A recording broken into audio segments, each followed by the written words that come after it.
Point number 12.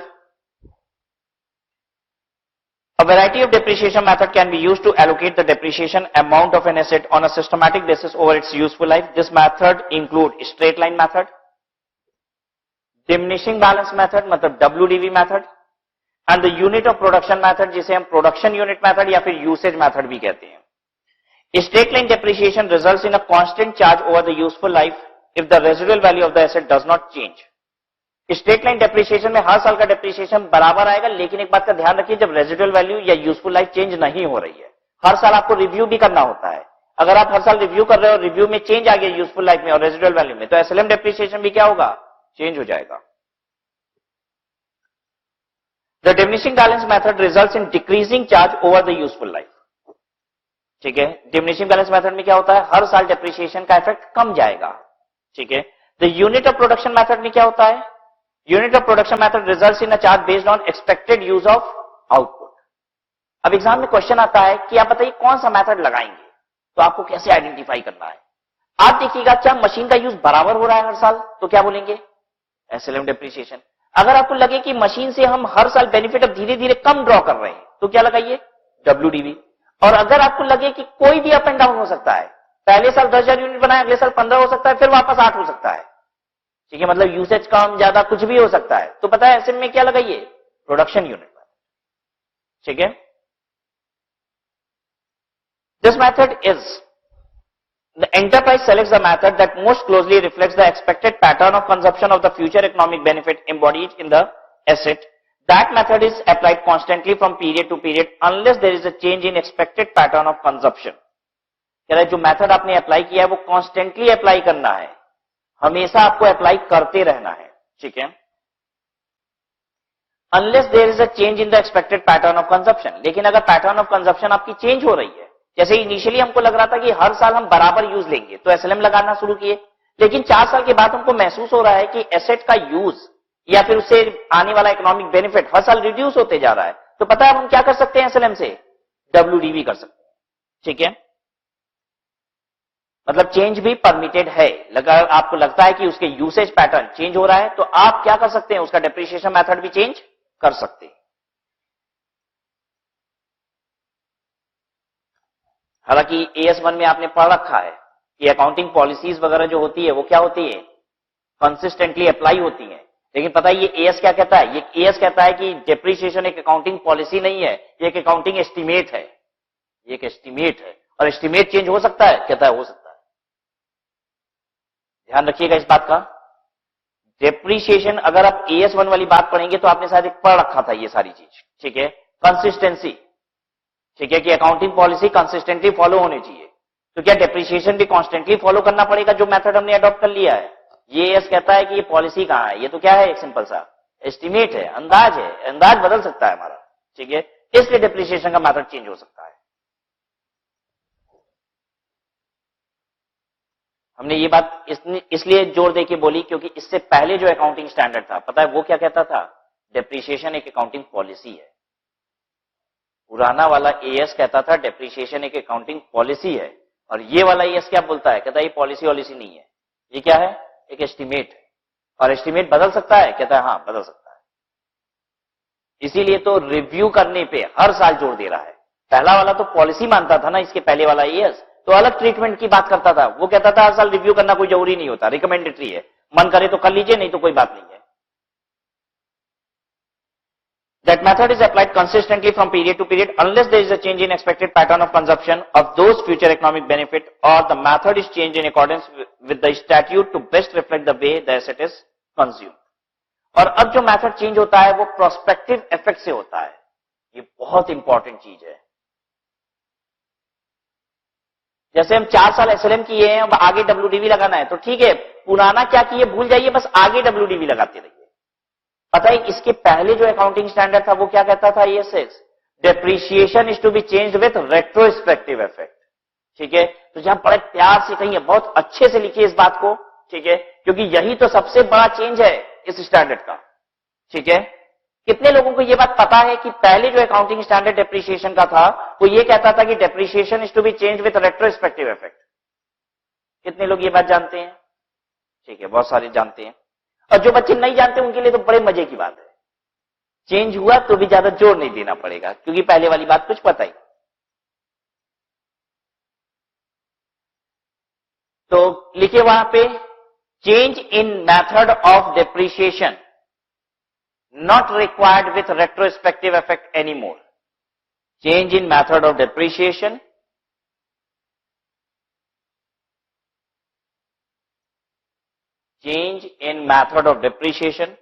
with retrospective effect. Change in method of depreciation with retrospective effect is no more required.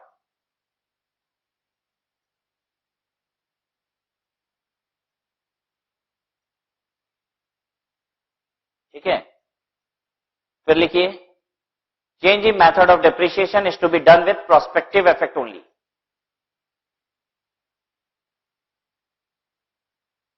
Change in method of depreciation is to be done with prospective effect only.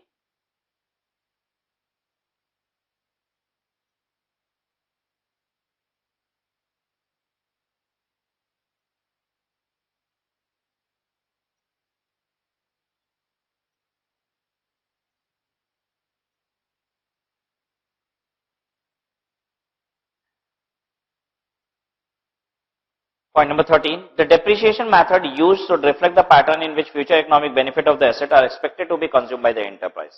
देखिए बार बार जोर दे रहा है एक ही बात पे कि depreciation का method adopt करते समय आप ध्यान दीजिएगा इस बात को कि एसेट की कंजप्शन कैसी हो रही है। कंजप्शन का मतलब होता है कैसा हम यूज ले रहे हैं उससे, ठीक है, और फिर अकॉर्डिंगली डिसाइड कीजिएगा मेथड क्या होना चाहिए। चलिए हम क्वेश्चन नंबर 16 पढ़ रहे हैं, 17 पढ़ेंगे, आपको बताना होगा कि मेथड कैसा होना चाहिए, ठीक है। तीन में से कौन सा मेथड लगेगा यही आइडेंटिफाई करना है। Question 16, an entity uses an item of machinery in the production of hazardous chemicals, industry regulation limit the output of the machine to 10 lakh litres. Industry regulation है मतलब 10 लाख लीटर से ज्यादा आपको केमिकल बनाना ही नहीं है, ठीक है। After which the machine must be decommissioned, decontaminated and recycled. बात समझ में आ गई कि आप एक ऐसी इंडस्ट्री में हो जो हैजार्डियस केमिकल बनाती है और गवर्नमेंट की रेगुलेशन है कि 10 लाख लीटर से ज्यादा केमिकल बनाना ही नहीं है, उसके बाद मशीन को रिसाइकिल करना है, ठीक है, और उसके बाद फिर से बनाना है। बेसिकली होता क्या होगा हम आपको बताएं, ये जो हैजार्डियस केमिकल्स वगैरह बनाने वाली मशीन है, ये सब बहुत ज्यादा प्रोडक्शन करने के बाद इसमें डर होता है कि केमिकल बनने के दौरान कहीं ये मशीन वगैरह ब्लास्ट ना कर जाए, ठीक है। तो इनकी कंडीशन बहुत परफेक्ट होना बहुत जरूरी होती है। तो गवर्नमेंट इसके लिए रेगुलेशन बनाती है कि इतना माल जैसे ही तुम निकाल लोगे तो अब मशीन को क्या करना है, तुम्हें वापस से रिसाइकिल करनी है या फिर बेच के हटाइए, नई मशीन खरीदिए। आई बात समझ में सबको? The entity projects that the output of the machine will reach 10 lakh litres with in 4 years of its acquisition. Company को लगता है कि ये 10 लाख लीटर कब तक बन जाएगा? 4 साल में। At which time the machine will be decommissioned, और उस समय इसको डीकमीशन कर दिया जाएगा, मतलब स्क्रैप कर लिया जाएगा। What method of depreciation should the entity use? Answer कुछ मत पढ़िए, बताइए कौन सा? Unit of production method. कितने लोग बोल रहे हैं ऐसा यूनिट ऑफ प्रोडक्शन मेथड? ठीक है, कितने लोग एसएलएम बोल रहे हैं? हाथ नीचे कीजिए। देखिए ये कहता है कि 10 लाख लीटर बनाना है, क्या इसने ये कहा कि 10 लाख लीटर में से हर साल 2.5 लाख लीटर बन जाएगा? इसने कहा 10 लाख लीटर 4 साल में बन जाएगा, तो इसका मतलब ये हुआ जिस साल जितना बनता है उस हिसाब से डेप्रिशिएट कर दीजिए। इतना परफेक्ट ये मेजर कर रहा है यूनिट के टर्म्स में 10 लाख लीटर, ये कहां कह रहा है हर साल 2.5 लाख लीटर? अगर हर साल 2.5 लाख लीटर कह देता तो पता है डेप्रिसिएशन कैसे लगाते हैं, एसएलएम बराबर यूज है। 4 साल में 10 लाख लीटर बना रहा है, ऐसा भी तो हो सकता है कि पहले साल ही 5 लाख लीटर बना दे और फिर कितना बनाए, कम कम बनाए। तो ज्यादा अच्छा डेप्रिसिएशन मेथड यहां पे क्या होना चाहिए? प्रोडक्शन यूनिट मेथड लगाइए। देखिए कुछ बच्चों ने गलत आंसर कर दिया ऐसे क्वेश्चन को, तो बहुत ध्यान दीजिएगा एग्जाम में। और आपको एग्जाम में जो क्वेश्चन आते हैं इसमें ऐसा नहीं होता कि अगर ये 4 नंबर का क्वेश्चन है तो 1, 2, 3 ये सब मिला, या तो 4 मिलता है या तो अंडा मिलता है। बात समझ में आई? ये थोड़ी ना कि दूसरा मेथड लिख देंगे, एक्सप्लेनेशन दिए ठीक ठाक तो मिलेगा नंबर, अरे या तो सही होगा या तो गलत ही होगा, ठीक है।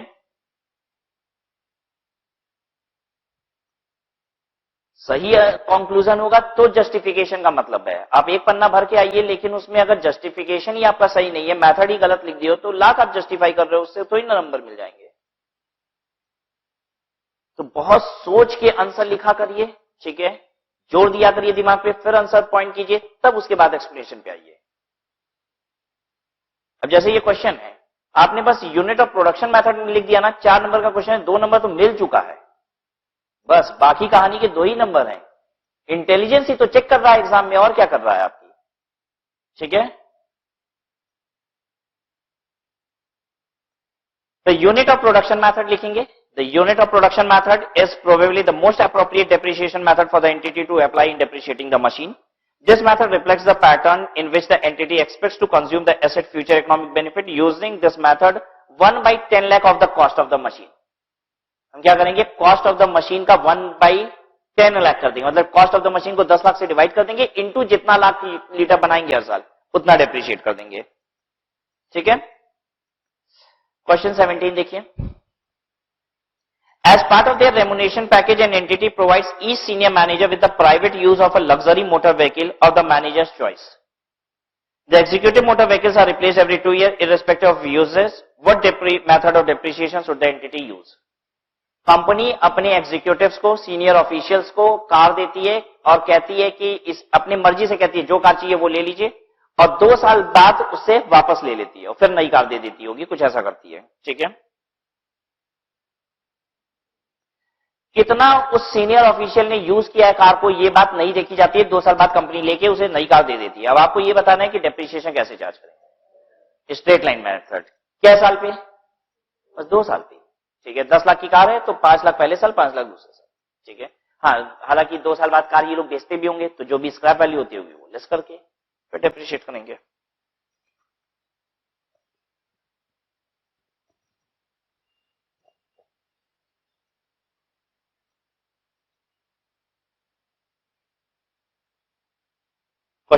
Point 14. The depreciation method applied to an asset should be reviewed at least at each financial year end, and if there has been a significant change in expected pattern of consumption of the future economic benefit embodied in the asset, the method should be changed to reflect the changed pattern. Such a change should be accounted for as a change in accounting estimate in accordance with AS 5. बात समझ में आ रही है? तो underline कीजिए word accounting estimate. Method जब change होगा तो इसको चेंज इन अकाउंटिंग एस्टिमेट मान के चेंज किया जाएगा, और चाहे तो यहां लिख लें, in old AS 10 it was treated as change in accounting policy.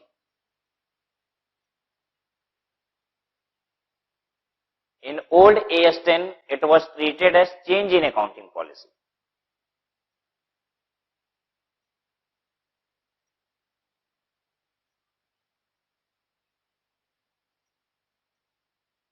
In old AS 10 नहीं कहेंगे, इन ओल्ड AS 6, पहले 6 भी था जो अब नहीं है, ठीक है।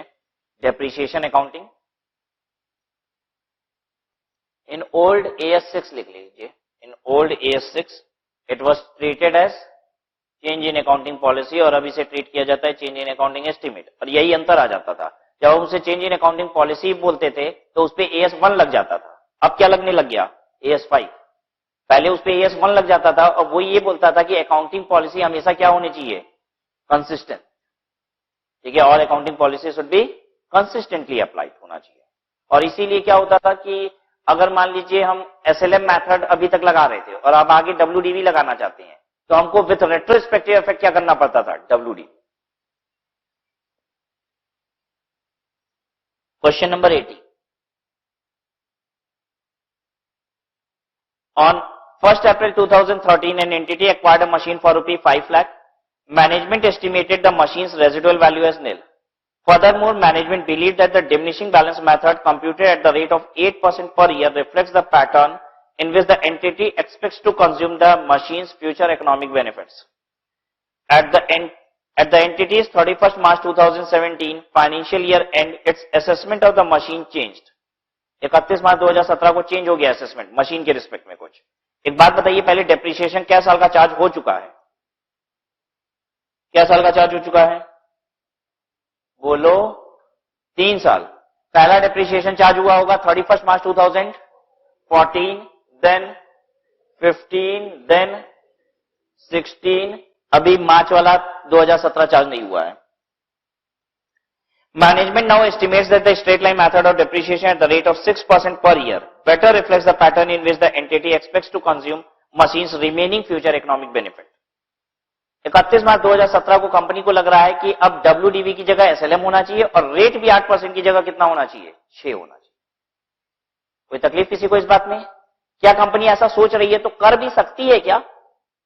क्या मेथड को भी चेंज कर सकती है डेप्रिसिएशन के? हाँ कर सकती है. क्यों? क्योंकि ये चेंज इन अकाउंटिंग एस्टिमेट है. ठीक है, और ये किसी भी पॉइंट ऑफ टाइम पे चेंज किया जा सकता है. ठीक है, जैसे प्रोविजन फॉर बैड डेप्ट, ये भी एक एस्टिमेट होता है. पिछले साल हम 10,000 का बनाए थे, क्या इस साल 12,000 का बना सकते हैं? हाँ, बड़े मजे से बना सकते हैं, इसमें कोई दिक्कत नहीं होती है. ठीक है,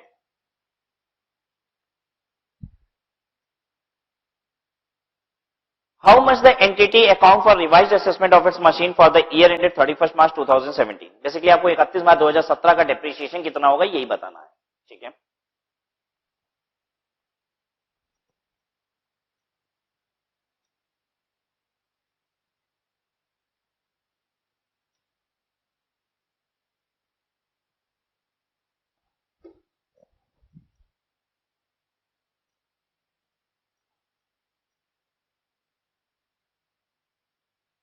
WDV एज ऑन 31 मार्च 2016 पहले तो निकाल लीजिए आप.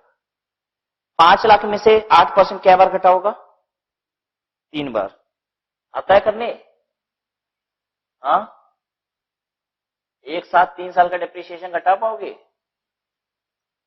1 plus R upon 100 to the power T करते हैं तो रेट बढ़ जाता है उतना, और 1 माइनस आर अपॉन 100 करते हैं तो उतना रेट कम होते जाता है. 1 minus R upon 100 to the power 3, 8% कम कर लीजिए 3 साल का. रुक जाओ, हमको अलग अलग बताओ. 5 लाख इंटू, क्योंकि बड़े सारे बच्चों का ये भी तो मैच कराना जरूरी है ना, क्योंकि यहां तो इज्जत के लिए बोलेंगे नहीं कुछ और बाद में परेशान होंगे. पॉइंट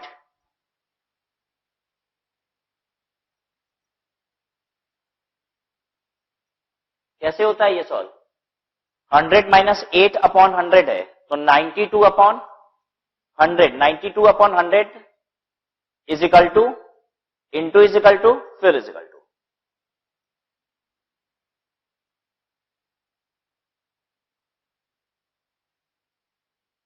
ये करना है आपको. 92 by 100 is equal to, into is equal to, फिर इज इक्वल टू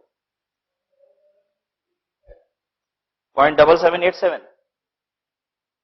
और बोलो 86 आ रहा है ना, 88.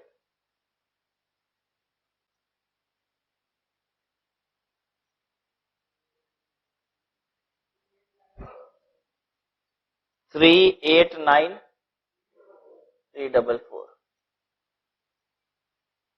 ठीक है,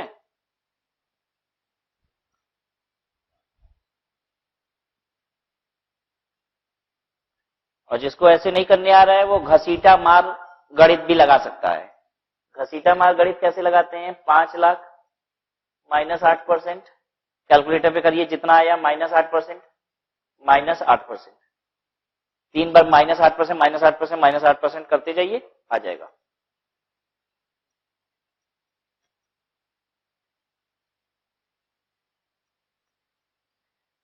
अच्छा, अब डेप्रिसिएशन अब इस पे लगेगा 6% के रेट से.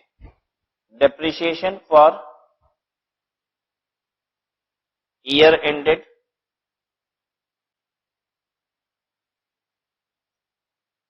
एंडेड 31/3/2017 एंड ऑनवर्ड्स कितना लगेगा? 3,89,344 इंटू 6%.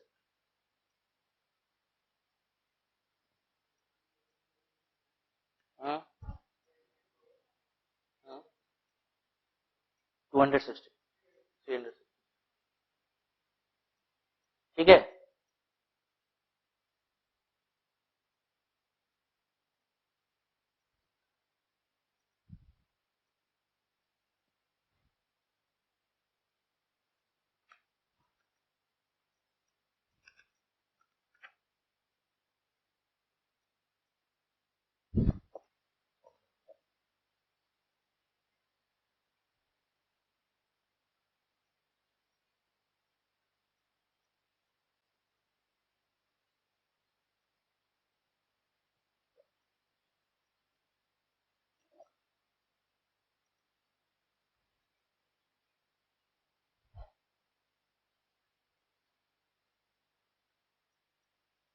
ठीक है।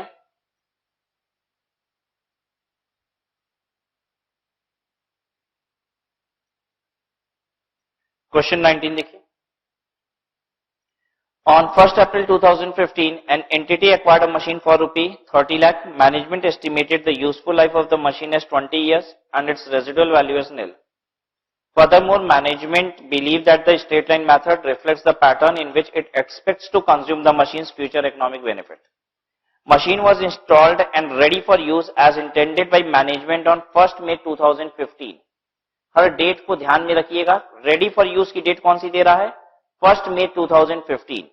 However, because of unexpected delays in retraining of staff to operate the machine, production began on 1st June 2015. मतलब 1 मई 2015 की डेट को कौन सी डेट बोलेंगे? Ready for use.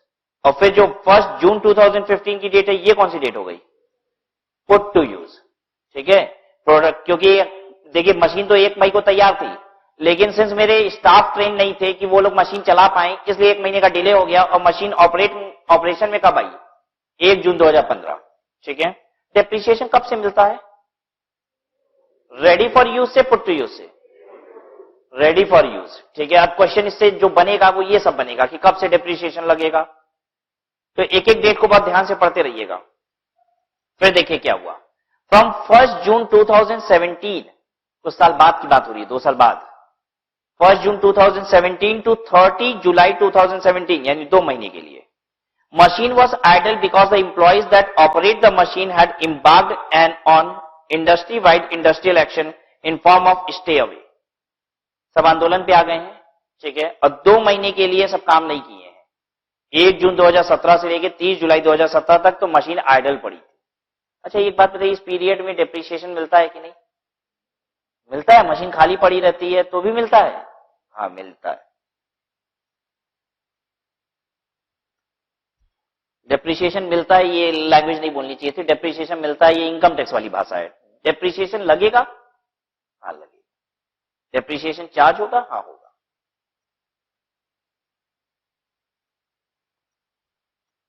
On 30th September 2019, the entity's owner manager decided to dispose of the machine. 30 सितंबर 2019 को entity के owner ने decide किया कि इसको डिस्पोज करते हैं। ठीक है, हटा देते हैं इसको। On 15th October 2019, he informed the machine operator of his decision and advertised the machine for sale in the local and industry press. 15 अक्टूबर 2019 को उन्होंने ऑपरेटर से कहा, देखो तुम लोग बना तो रहे हो मशीन पे अभी, लेकिन समझ लो हम एडवर्टाइजमेंट दे रहे हैं इसकी और ये कभी भी अब मशीन चली जाएगी। ठीक है। डिसीजन कब लिया था कि इसको हटाना है? 30 सितंबर को। और 15 अक्टूबर को वर्कर को बता रहे हैं हम कि देखो अब ये मशीन जाने वाली है। ठीक है। हम एडवर्टाइजमेंट वगैरह दे दिए, अब ये निकल जाएगी machine. On 8 November 2019, the entity entered into negotiation with an independent third party for sale of the machine.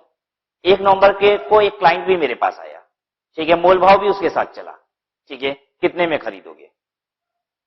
फिर अब binding sale agreement was signed on 2 फरवरी 2017। 2 फरवरी 2017 को किसी के साथ एग्रीमेंट हो गया, कोई फाइनली अब खरीदने को तैयार हो गया। अब सुनोगे क्या क्या चीज हुआ था। फिर से सारी डेट बहुत ध्यान से सुनिए। 30 सितंबर को मैनेजमेंट ने डिसाइड किया बेचेंगे। फिर 15 अक्टूबर को क्या हुआ? बेचने का एडवर्टीजमेंट वगैरह डाल दिया गया। पहला ग्राहक भी आया, आपने भाई साहब एडवर्टीजमेंट डाला था दैनिक जागरण में, मैं खरीदने आया हूं मशीन। ठीक है। उसने कितने का दीजिएगा? उसने बोला 8 लाख। ठीक है। तो वो कहता है नहीं हम तो 7 लाख का खरीदेंगे। व्हाटएवर, कुछ नेगोशिएशन हुआ। फाइनल 2 तारीख को 2 फरवरी 2017 को किसी के साथ एग्रीमेंट हो गया, वो मशीन खरीदने को तैयार है। ठीक है। And the risk and reward of the ownership of the machine also transformed from entity to buyer on this date. मतलब मशीन उस दिन दे भी दी गई। एग्रीमेंट हुआ, पैसा लिया, मशीन दे दी है।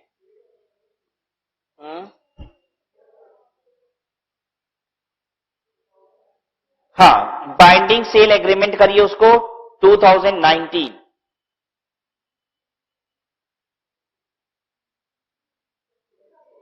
$20 होगा। हाँ बच्चों, 20 होगा। ठीक कह रहे हो, 20 होगा। अभी नेगोशिएशन 2019 में हुआ है नवंबर में, अब 20 में जाके बिक गई फरवरी। इस तरीके से आप हमें खुशी ना दिया करिए। ठीक है। उसी में आंख बंद करके पढ़ते रहते हैं तो ठीक लगता है कि हाँ हम अपनी ही क्लास में हैं। ऐसे लगता है कि कहीं ऐसा तो नहीं कि बच्चे बदल गए, हम बदल गए।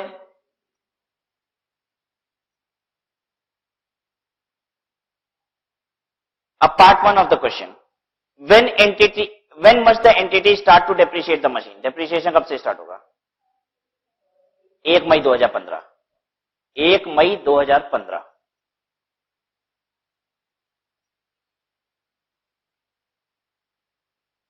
When must the entity cease depreciating the machine? कब से डेप्रिसिएशन लगना बंद हो जाएगा?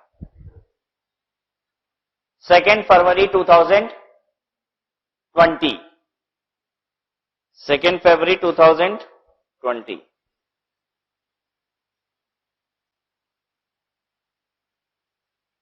ये थोड़ी ना कि वर्कर मशीन पे अभी माल बना रहे हैं, हमने कहा कि देखो इसको बेच देंगे तो डेप्रिसिएशन बंद हो गया। अरे बना रहे हैं अभी तो, ठीक है। कोई नेगोशिएशन करने आ गया कि हम आपकी मशीन खरीदेंगे तो उधर डेप्रिसिएशन रोक दें उसका? अरे मशीन चल रही, डेप्रिसिएशन किस लिए रोक देंगे? ठीक है। जैसे प्रोजेक्टर तो चल रहा है, लेकिन आज आप हमसे बात करने आ गए, सर ये प्रोजेक्टर हम खरीदना चाहते हैं, लो डेप्रिसिएशन थोड़ी ना रोक देंगे इसका, ठीक है। आप ले लोगे तो डेप्रिसिएशन रोक देंगे।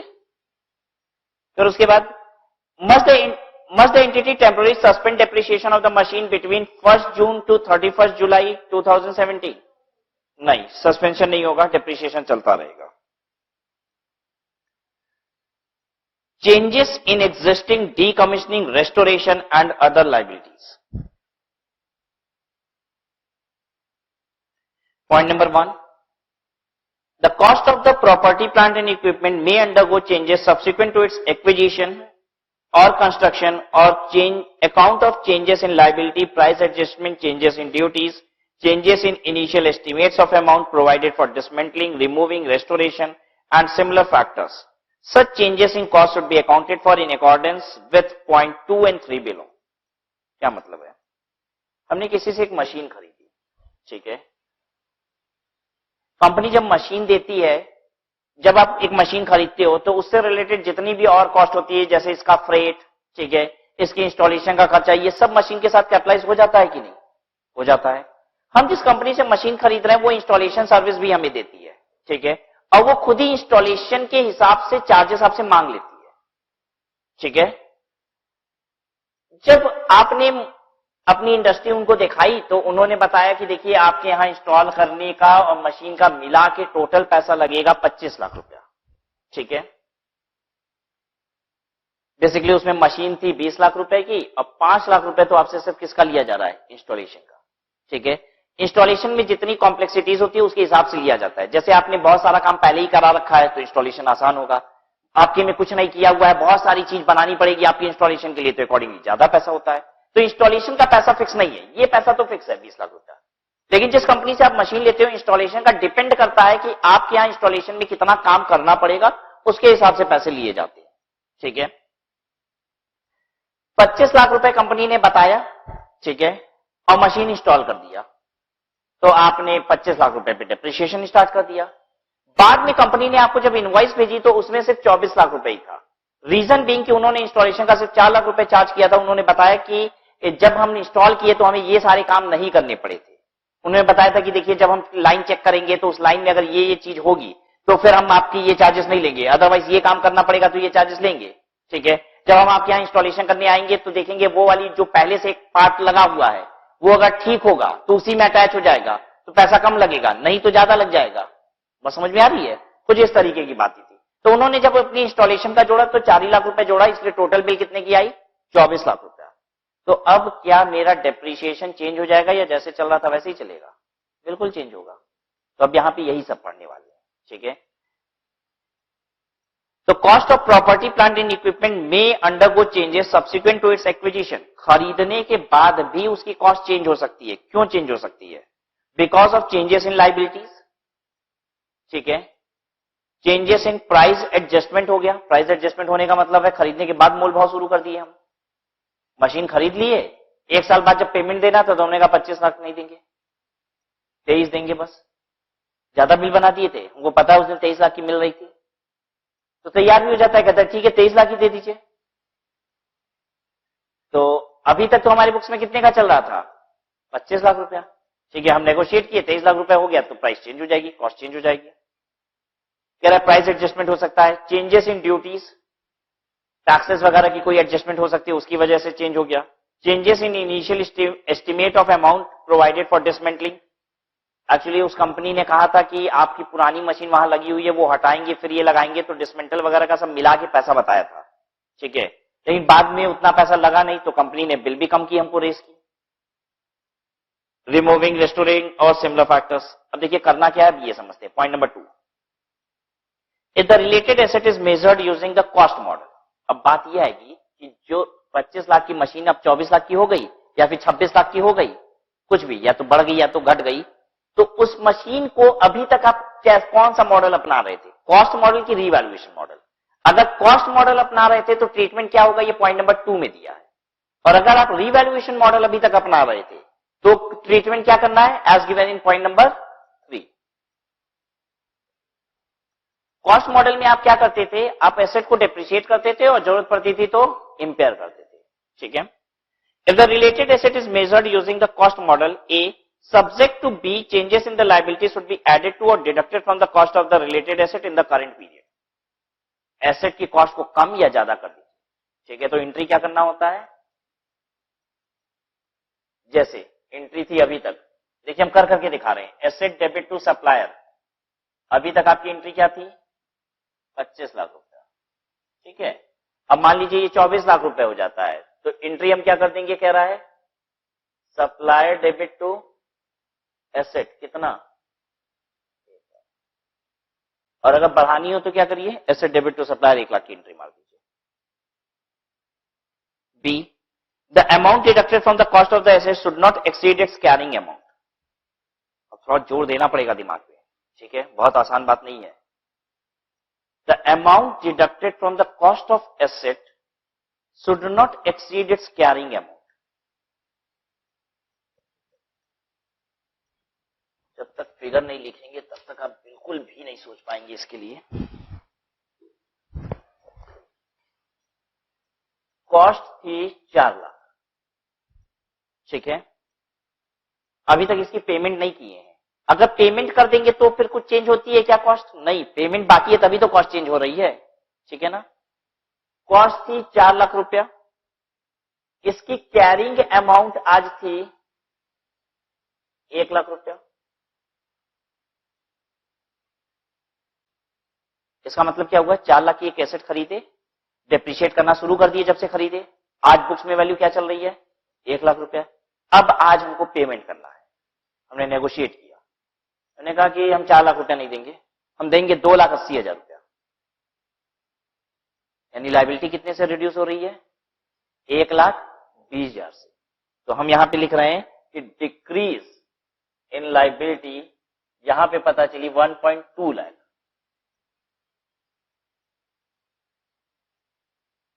तो हमने आपको अभी पॉइंट नंबर ए में ये सिखाया कि जितनी लायबिलिटी रिड्यूस होती है उतने से एसेट की वैल्यू कम कर दीजिए। एसेट की कैरिंग अमाउंट ही कितनी बची है, 1 लाख, तो अब 1,20,000 से कैसे कम होगी, ये है पॉइंट नंबर बी। अब पढ़ें इसको, पॉइंट नंबर बी समझ में आया, फिर से हम रिपीट कर दे रहे हैं, बहुत ध्यान से सुनिए। पॉइंट नंबर ए सिंपल था, वो कह रहा था कि जितना आप कम पेमेंट करोगे उतने से एसेट को कम कर दो, जितना ज्यादा करोगे उतने से एसेट को बढ़ा दो, ठीक है। अभी तक हमको लग रहा था कि बहुत सिंपल सी बात है, लेकिन पॉइंट नंबर बी में अब ये बात डिफरेंट कर रहा है। क्या कह रहा है, कह रहा है कि एसेट थी 4 लाख रुपए की, उसकी कैरिंग अमाउंट हो गई अब 1 लाख रुपए की। जब कैरिंग अमाउंट 1 लाख की हो गई तो अब आपकी लायबिलिटी रिड्यूस पता है कितने से हो गई, 1,20,000 से। तो अब एसेट ही 1 लाख रुपए की इस समय चल रही है, तो कैसे कम करें 1,20,000 से, तो अब क्या करना है ये देखिए। B point, the amount deducted from the cost of asset should not exceed its carrying amount. अब देखिए डिडक्ट कितना करना पड़ेगा कॉस्ट ऑफ एसेट से, 1,20,000, वो कैरिंग अमाउंट से ज्यादा नहीं होना चाहिए।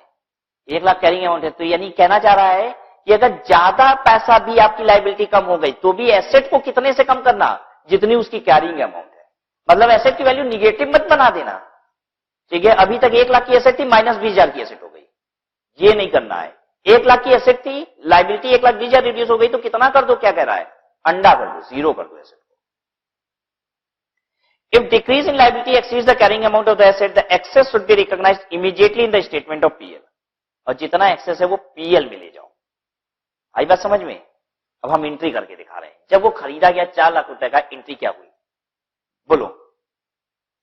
एसेट डेबिट टू सप्लायर, कितना? 4 लाख, ठीक है ना? अब हर साल हमारी एसेट डेप्रिशिएट करते गई कैरिंग अमाउंट 1 लाख रुपया हो गया। इसका मतलब पता है क्या है कि आप एंट्री किए होगे डेप्रिशिएशन डेप्रिशिएशन डेप्रिशिएशन कई बार, ठीक है? और जब जब डेप्रिशिएशन किए होगे तो एसेट हमारी कम होते जा रही होगी। और कितना डेप्रिशिएट कर गई होगी अभी तक? 3 लाख। एक बार में एंट्री ये नहीं हुई होगी, कई बार एंट्री हुई होगी। डेप्रिशिएशन टू एसेट मिला के कितना हो गया होगा अभी तक? 3 लाख। तो आज की तारीख में हमारी एसेट कितनी दिखाई दे रही है? 1 लाख रुपया, ठीक है? अब क्या करना है? अब जैसी डिक्रीज इन लायबिलिटी 1,20,000 से होती है तो आप सप्लायर को डेबिट कीजिए। 1,20,000 से ही कम कीजिए, 1.2 लाख। तो 4 लाख में से 1,20,000 कम हो जाएगा। देखिए सप्लायर का बैलेंस कितना था? 4 लाख। 1,20,000 कम हो जाएगा, कितना हुआ? 2,80,000। 2,80,000 आप इसको पे करेंगे, ठीक है? टू एसेट, एसेट को कम कीजिए बस 1 ही लाख से, क्योंकि उसकी वैल्यू आज 1 ही लाख है। अब बैलेंस ले जाइए पीएल, ये कह रहा है 2PL। रट जाइएगा ये सब एंट्री, ताकि कोई दिक्कत ही ना हो, बस एज इट इज छाप देना, याद कर लीजिएगा ये सब एंट्री, ठीक है? लायबिलिटी रिड्यूस होती है, एंट्री क्या होती है? Supply debit to asset to PL.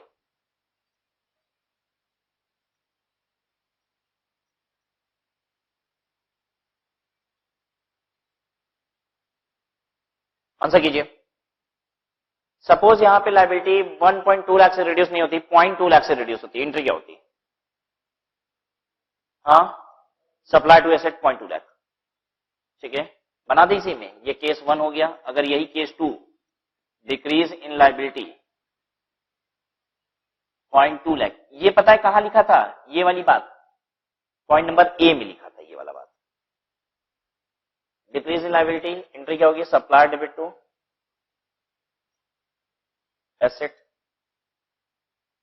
0.2 lakh.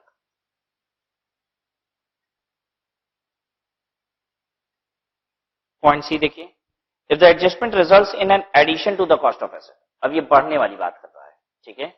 अगर एसेट की कॉस्ट बढ़ रही है, क्यों बढ़ रही होगी? कोई भी कंफ्यूजन हो सकता है। जब हमने एसेट खरीदा हमें लग रहा था वो 4 लाख रुपए में दे रहा है, बाद में जब उसने बिल बनाया 2 साल बाद तो कह रहा है इंस्टॉलेशन का, तो हमने थोड़ी ना बताया था, हमने तो बस मशीन का बताया था ना, इंस्टॉलेशन का नहीं दोगे क्या? हमने कहा भाई सब दे देंगे, ठीक है लगा लीजिए। कोई भी कारण हो, कारण की बात नहीं कर रहा है, फोकस रीजन पे नहीं है। आप बस इतना याद कीजिए, आप भूल जाइए कारण, आप बस ये याद कीजिए अगर कम हो जाता है तो, ज्यादा हो जाता है तो, क्योंकि कारण कुछ भी हो यही ट्रीटमेंट है।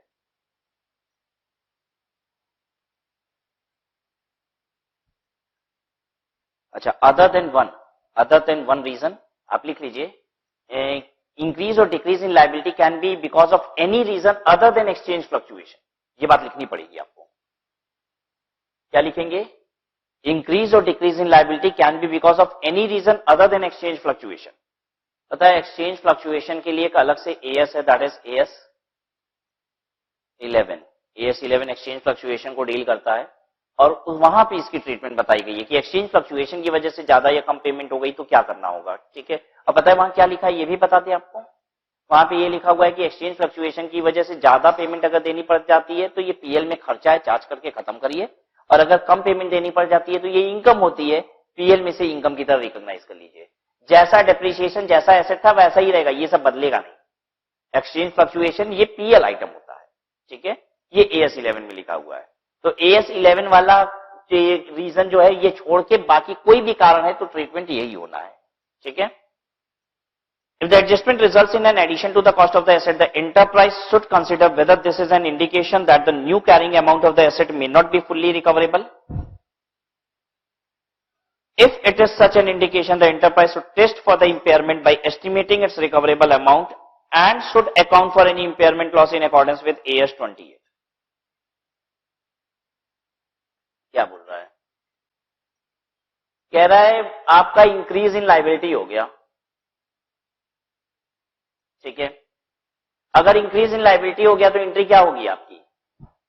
Asset account debit to supplier, ठीक है? एसेट अभी मेरा 1 लाख का चल रहा था, 1,20,000 से लायबिलिटी इंक्रीज करेंगे तो एसेट कितने की हो जाएगी? 2,20,000 रुपया। क्या कहता है? कहता है करना तो यही है आपको, कितना भी बढ़ रहा है, 1,000 बढ़ेगा तो भी यही एंट्री करनी है, 10 करोड़ रुपए बढ़ेगा तो भी यही एंट्री करनी है, एंट्री तो यही करनी है।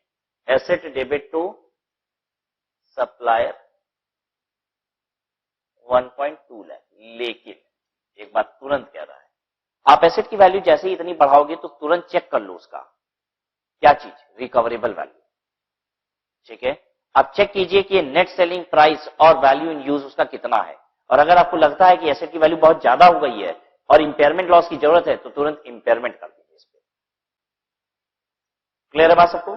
तो whenever there is an increase in liability, what you need to do? You need to make this entry asset account debit to supplier। लेकिन अगर आपको लगता है कि एसेट की वैल्यू बहुत ज्यादा बढ़ गई और उसकी रिकवरेबल वैल्यू कम हो रही है तो अकॉर्डिंगली आपको क्या करना पड़ेगा यहां पे? इंपेयरमेंट।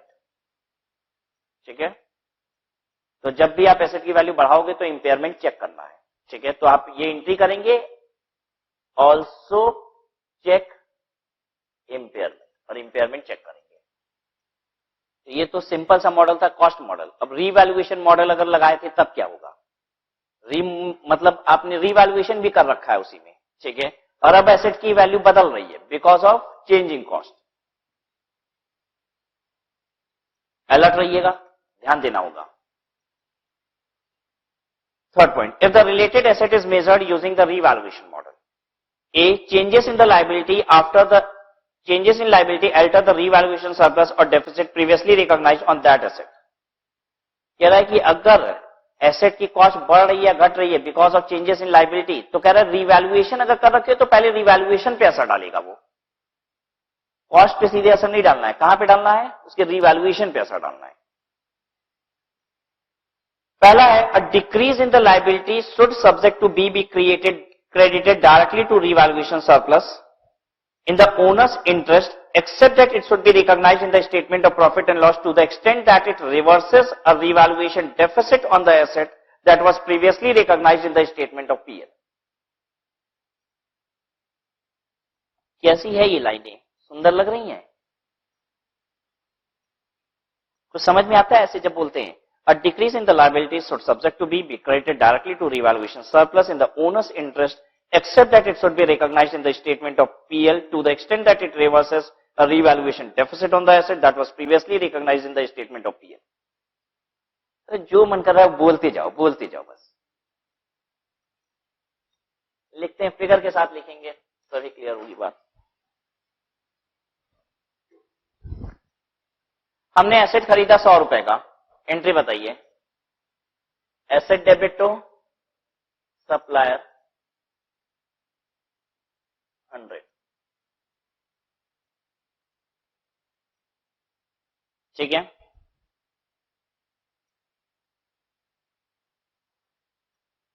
हमने इसको रीवैल्यू कर दिया। उसके बाद कभी हमने इसको रीवैल्यू किया था तो एक एंट्री की होगी हमने, एसेट डेबिट टू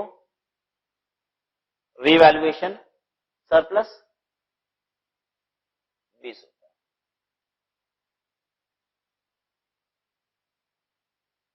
अब डिक्रीज इन लायबिलिटी हो रहा है इसके बाद, मतलब समझो ये किसी जमाने की बात है जब खरीदे थे, फिर कभी बीच में हम रीवैल्यू किए थे। अब पता है क्या हो रहा है? ये सब होने के बाद अब लायबिलिटी डिक्रीज हो रही है। अब हो रहा है इसके बाद डिक्रीज इन लायबिलिटी।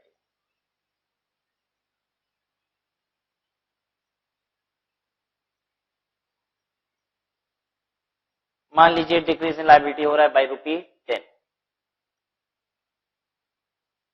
तो सप्लायर को हमें डेबिट करना पड़ेगा।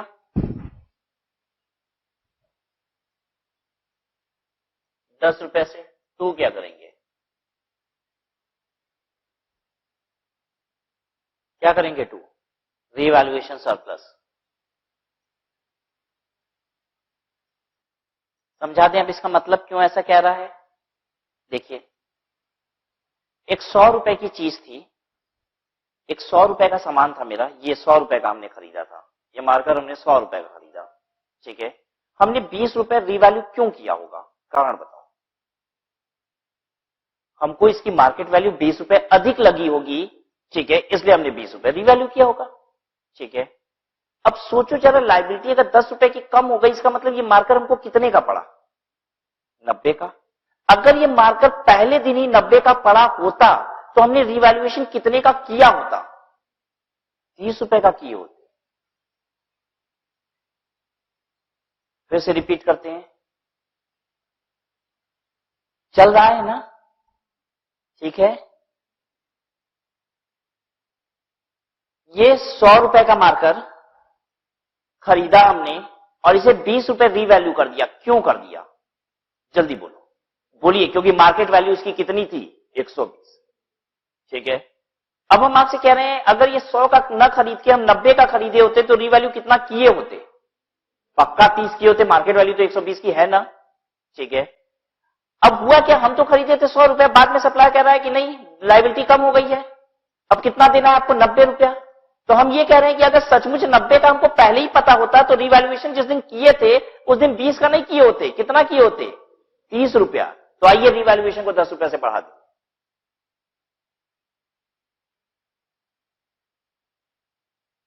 जोर तो नहीं पड़ रहा है? आप भी कह रहे हो कि सर क्या जोर पड़ना है, रट जाएंगे धकाधक एकदम।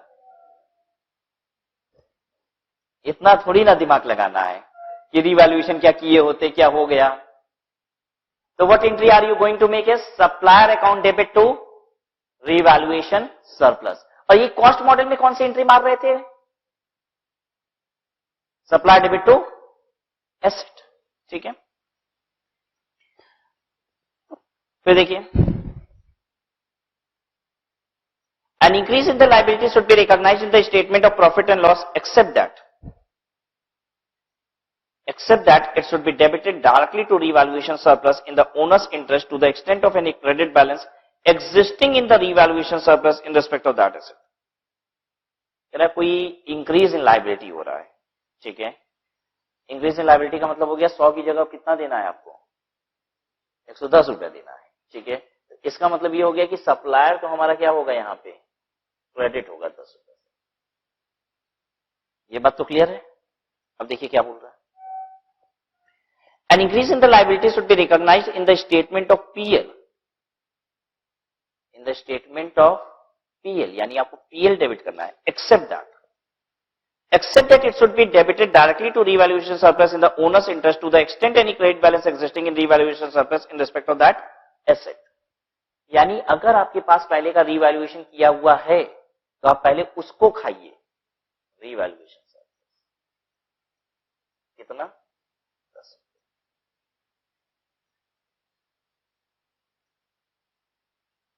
कोई दिक्कत तो नहीं हो रही?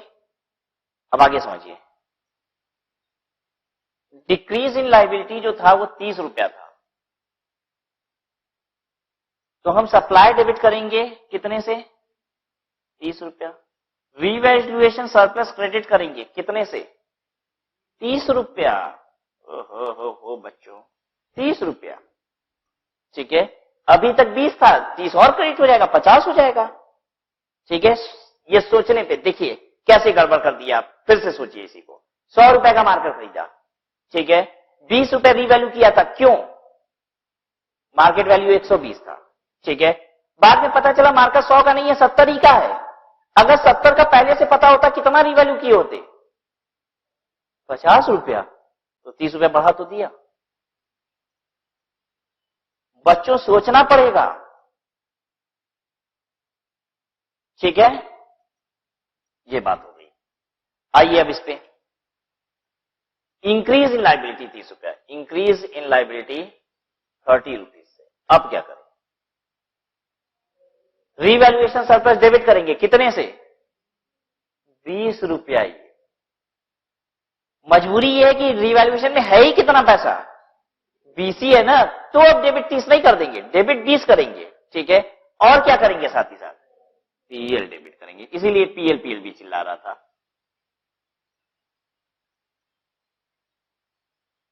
कोई दिक्कत किसी को? दिक्कत होगी भी तो क्या कर लोगे? छापना ही है। पॉइंट बी देखिए, in the event that a decrease in the liability exceeds the carrying amount that would have been recognized had the asset been carried under cost model, the excess should be recognized immediately in the statement of PL. क्या कहता है? In the event that a decrease in liability exceeds the carrying amount, वो कह रहा है carrying amount ये asset का पता है कितना है 1 लाख। कैरिंग अमाउंट 1 लाख है और लाइबिलिटी कितने से रिड्यूस हो गई 1,20,000 से। तो कह रहा है अब 1,20,000 से अगर लाइबिलिटी रिड्यूस हो गई है तो बाकी 20,000 कहां डाल देना पीएल। तो ये बिल्कुल वैसा ही है जैसा कहा था कॉस्ट मॉडल। तो अब बी पॉइंट पे लिख सकते हैं treatment as given in cost model.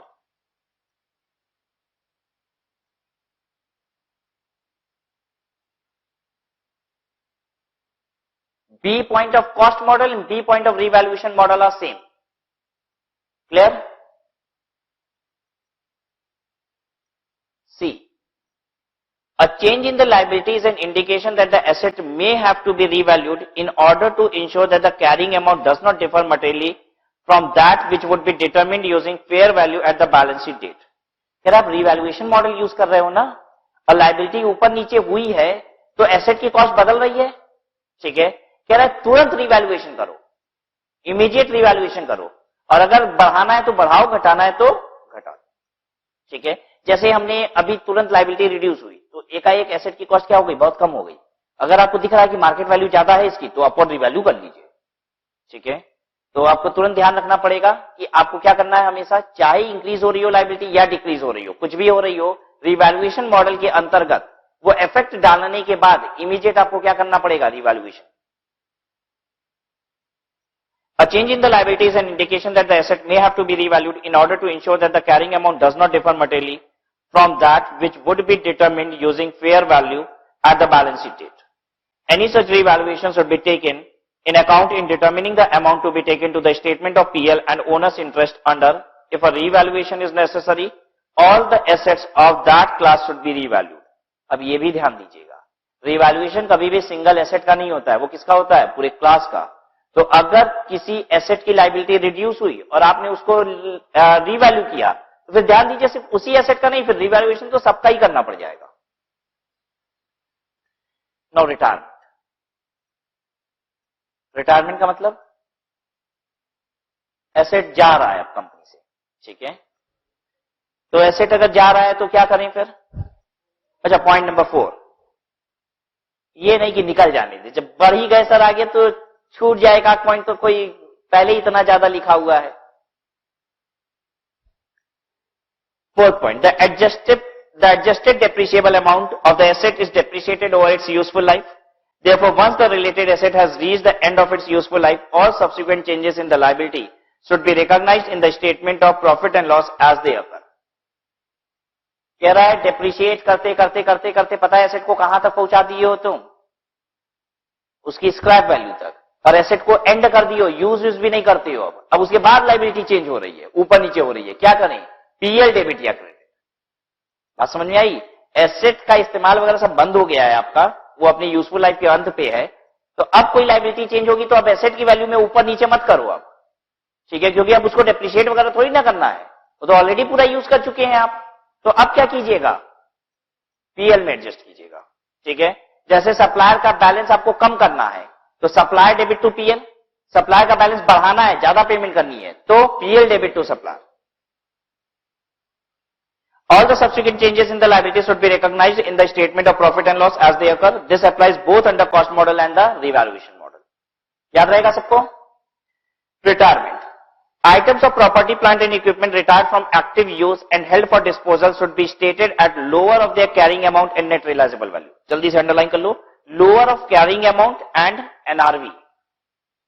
जब आप एक एसेट को एक्टिव यूज से निकाल देते हो, मतलब इस्तेमाल करना बंद कर दिए और उसको डिस्पोजल के लिए रख दिए हो, डिस्पोजल के लिए रख देना मतलब बेचने के लिए रख दिए, बस कोई भी ग्राहक मिले अच्छा रेट दे तो निकाल देंगे, इस्तेमाल बंद हो चुका है, बेचने के लिए रखे हैं, ध्यान दीजिए, इस्तेमाल करने के लिए नहीं रखे हैं, अब इस्तेमाल खत्म, बस बेचने के लिए, एंड हेल्ड फॉर डिस्पोजल। ऐसे केस में उसे कैसे रिप्रेजेंट किया जाएगा, should be stated at lower of carrying amount और एनआरवी, ठीक है। उसकी कैरिंग अमाउंट कितनी आ रही है, जितनी ओरिजिनल एस्टिमेटेड रेजिडुअल वैल्यू होगी वही कैरिंग अमाउंट आ रही होगी, ठीक है। तो कैरिंग अमाउंट मान लीजिए है 2 लाख रुपया, लेकिन अब आपको लग रहा है कि 1.5 लाख से ज्यादा बिकेगा नहीं, पड़ा हुआ है ना, बहुत दिन से ग्राहक आ रहे हैं, आप देख रहे हो कोई 1,50,000 बोल रहा है, कोई 1,40,000 बोल रहा है, आप समझ गए कि 1.5 लाख से ज्यादा मिलेगा नहीं। तो एनआरवी कितनी उसकी, 1.5 लाख।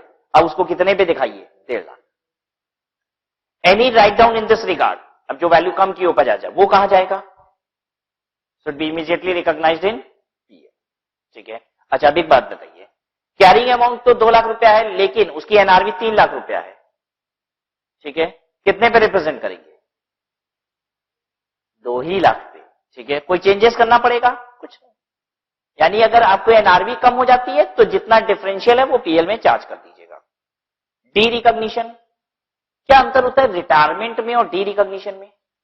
रिटायरमेंट का मतलब होता है एसेट का इस्तेमाल बंद हो जाना।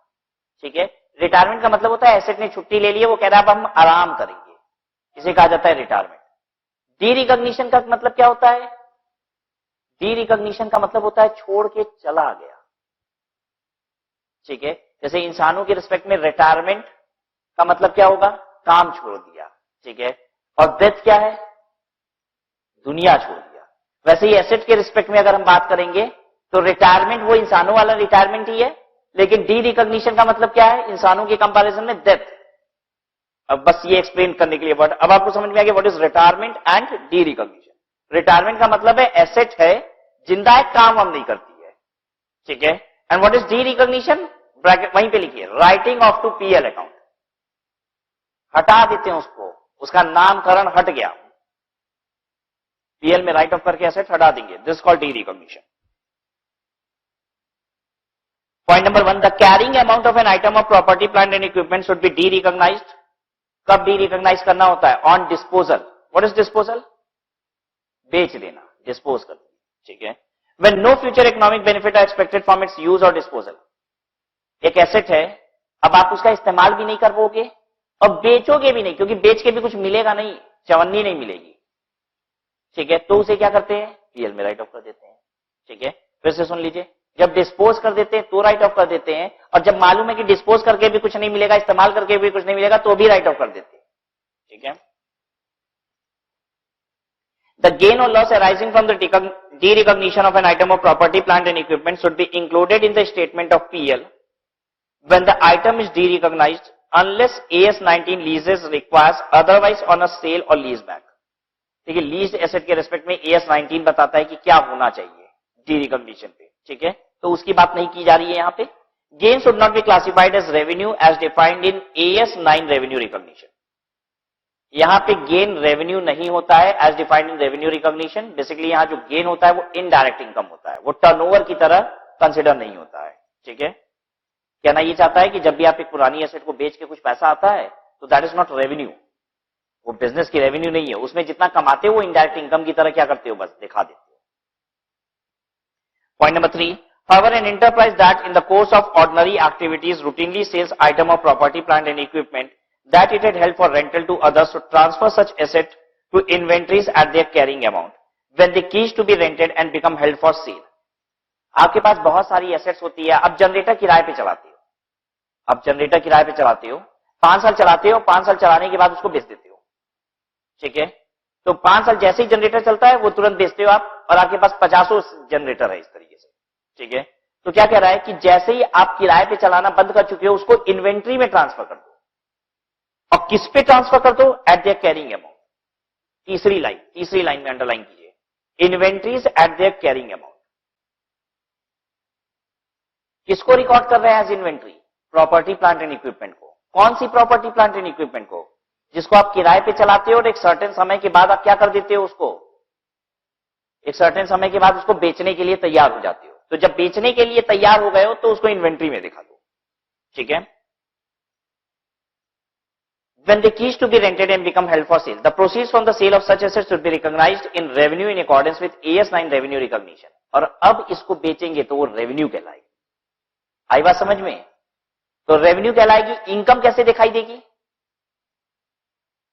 देखिए, कोई भी एसेट हम बेचेंगे तो by profit on sale of asset ये दिखा देते हैं। मान लीजिए 1 लाख रुपया है, लेकिन अगर कोई एसेट जो आप रेंट पे देते थे अब उसका इस्तेमाल बंद कर दिए हो, ठीक है, रेंट पे देना बंद कर दिए और अब उसको बेचना है, तो आपने उसको इमीडिएट कहां डाल दिया होगा? हाँ, इन्वेंट्री में। यहां पे क्या हुआ था, ऐसे समझ लीजिए कि उसकी कैरिंग अमाउंट 4 लाख थी और कितने का बेचे हो 5 लाख, तो हम सीधे प्रॉफिट दिखाते हैं 1 लाख का। 4 लाख 5 लाख से मतलब नहीं है, सीधे 1 लाख रुपए का प्रॉफिट दिखा देते हैं। ठीक है, यहां पे क्या होगा, वो अभी तक बाई क्लोजिंग स्टॉक इन्वेंट्री में क्या हो रहा होगा, 4 लाख रुपए का दिख रहा होगा। ठीक है, लेकिन जिस दिन ये बिक जाएगा उस साल वाले क्लोजिंग स्टॉक में 4 लाख नहीं दिखेगा, उस साल के कहां दिखाई देगा, बाई सेल में कितना, 5 लाख।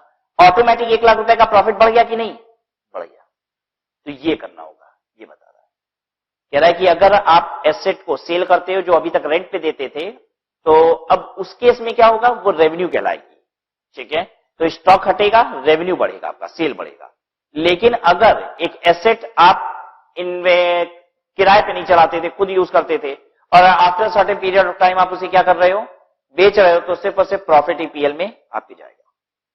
ठीक है, सो ये था एक छोटा सा accounting standard AS10, we have completed.